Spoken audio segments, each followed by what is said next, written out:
তাহলে আজকের গণমাধ্যমে এই আলোচনা আসে কোত্থেকে? পুনর্বাসনের আলোচনা তো হতে হবে আওয়ামী লীগের বিচার। শেখ মুজিব কি করেছেন? নিজের মতো করে নির্বাচন করেছেন। একবার প্রধানমন্ত্রী, একবার প্রেসিডেন্ট, একবার জাতীয় দল করেন, আর্টিকেল 107 অ্যামেন্ড করেন, সেটার প্রেসিডেন্ট হন, ওভারনাইট বাকশাল করলেন, যাচ্ছে তাই।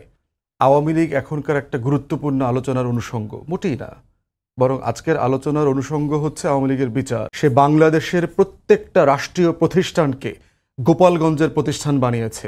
হাজার হাজার মানুষ জীবন দিয়েছেন, শহীদ হয়েছেন, তাদের এই প্রত্যেকটা শহীদের রক্তের সাথে বেইমানি করেছে আওয়ামী লীগ। আমরা দেখলাম যে আওয়ামী লীগের রাজনীতি নিষিদ্ধ চেয়ে কিংবা রাজনৈতিক দল হিসেবে আওয়ামী লীগের বিচার চেয়ে নানাজন নানানভাবে দাবি জানাচ্ছেন। আজকেও ফ্যাসিবাদ বিরোধী ছাত্র জনতা এই দাবি তুলে মিছিল করেছে, কফিন মিছিল, এবং বিএনপি মহাসচিব বলেছেন এ বিষয়ে বিএনপির কোনো মত নেই। আওয়ামী লীগ নির্বাচন করবে কিনা, রাজনীতিতে ফিরবে কিনা তা জনগণ ঠিক করবে।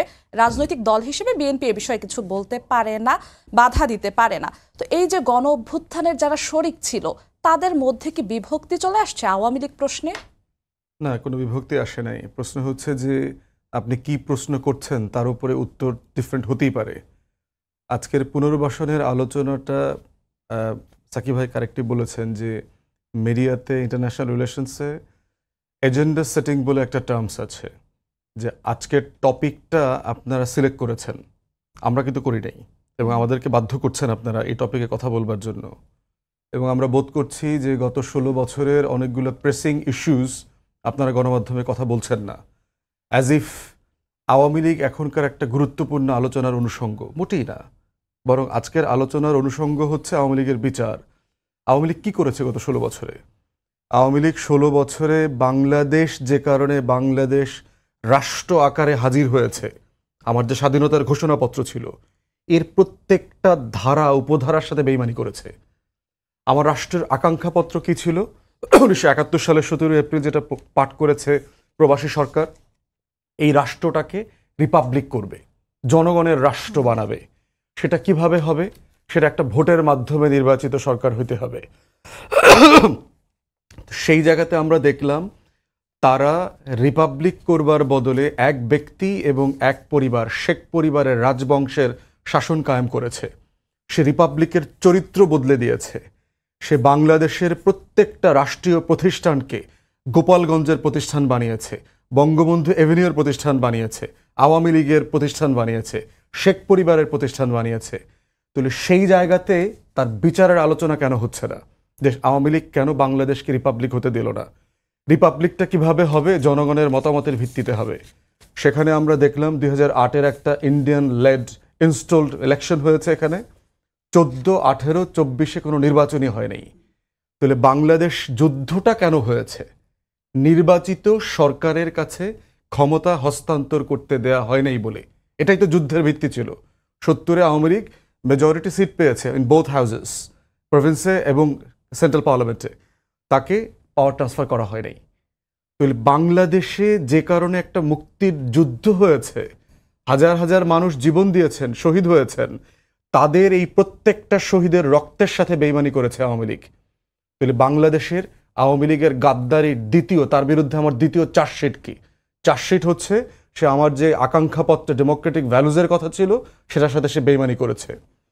বাংলাদেশ রাষ্ট্রের আকাঙ্ক্ষাপত্রে ছিল যে এই রাষ্ট্র পরিচালিত হবে সাম্য, মানবিক মর্যাদা এবং সামাজিক সুবিচারের উপর ভিত্তি করে। বাংলাদেশ রাষ্ট্রগত 16 বছরে পরিচালিত হয়েছে এর প্রত্যেকটা নীতিমালাকে ভুলুণ্ঠিত করে। এখানে সাম্য ছিল না, সাম্য ছিল আওয়ামী সাম্য ছিল, শেখ বংশের সাম্য ছিল, শেখ পরিবার আত্মীয় স্বজনের সাম্য ছিল। মানবিক মর্যাদা, ন্যূনতম মানবিক মর্যাদা এই রাষ্ট্রে ছিল না। আমাদেরকে কুকুর বিড়ালের মতো পিটিয়েছে।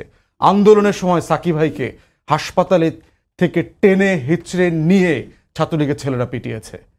আমরা কি ক্রাইম করেছি? আমরা কি চোর ডাকাত ছিলাম? রাজনৈতিক কর্মীদেরকে যে নির্যাতন 16 বছরে করেছে, ন্যূনতম মানবিক মর্যাদা দেওয়া হয়নি বাংলাদেশের রাষ্ট্রের। আপনি যখন দেশের 12 কোটি মানুষকে ভোট থেকে বঞ্চিত করেন, আপনি তার এজেন্সি কেড়ে নেন। সে যে সিটিজেন, সে যে নাগরিক এই রাষ্ট্রের নাগরিকত্ব আপনি তার বিলোপ করে দিয়েছেন। তাহলে বাংলাদেশ রাষ্ট্রের ঘোষণাপত্রের সাথে আওয়ামী লীগ বেইমানি করেছে। তাহলে আজকের গণমাধ্যমে এই আলোচনা আসে কোত্থেকে? পুনর্বাসনের আলোচনা তো হতে হবে আওয়ামী লীগের বিচার, আওয়ামী লীগের গাদ্দারের ইতিহাস।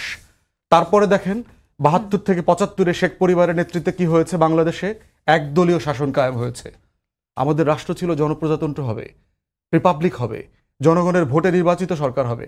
সেখানে শেখ মুজিব কি করেছেন? নিজের মতো করে নির্বাচন করেছেন। একবার প্রধানমন্ত্রী, একবার প্রেসিডেন্ট, একবার জাতীয় দল করেন, আর্টিকেল 117 অ্যামেন্ড করেন, সেটার প্রেসিডেন্ট হন ওভারনাইট, বাকশাল করলেন, যাচ্ছে তাই।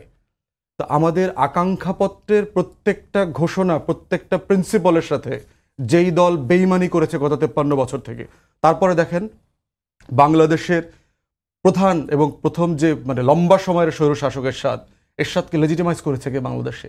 শেখ হাসিনা করেছে 86 নির্বাচনে যাবার মধ্য দিয়ে। এটা তো আমার রিপাবলিক ক্যারেক্টারের সাথে যায় না। বাংলাদেশে এই আলোচনাটা তখন ছিল যে 90 পরবর্তী এরশাদের রাজনীতিকে নিষিদ্ধ করবার, আওয়ামী লীগ তো রাজি হয়নি।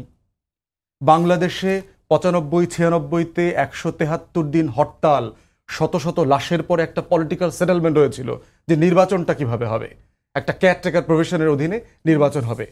প্রত্যেকটা রাজনৈতিক দল একমত হয়েছিল। সেটাকে একতরফাভাবে কোনো ম্যান্ডেট ছাড়া 2011-তে আওয়ামী লীগ বাতিল করে দেয়, এবং বাতিল করবার মধ্য দিয়ে যেটা হয়েছে, সে আবার জাতির সাথে গাদ্দারি করলো। এই রকম গাদ্দারের ইতিহাস আপনি 16 বছরের পরতে পরতে প্রত্যেক দিনের, মাসের, বছরের সাথে লেগে আছে। তাদের বিচারের লাশের গল্প কোথায়? তাদের পুনর্বাসনের গল্প নাই কেন? অতএব আওয়ামী লীগের রাজনীতিতে নির্বাচনে পুনর্বাসন এখনকার কোনো আলোচনার টপিক হতে পারে না। এখনকার আলোচনার টপিক হচ্ছে বিচার।